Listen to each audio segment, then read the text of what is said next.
This is how you remove a ignition switch on a 2004 Chevy Silverado. Some people use ink pens, but these nails work better for me.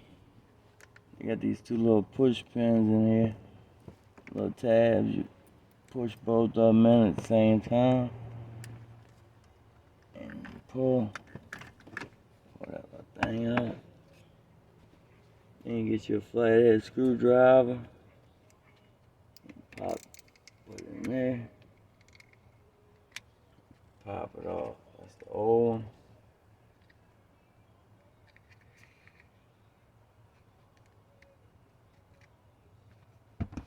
Make sure you put that in the right way.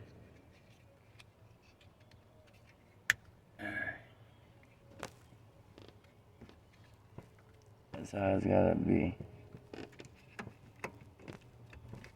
You got your teeth lined up right.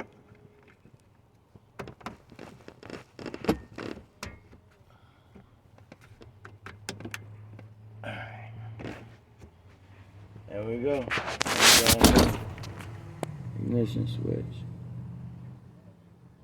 And of course, put all your stuff back on and you should be good to go.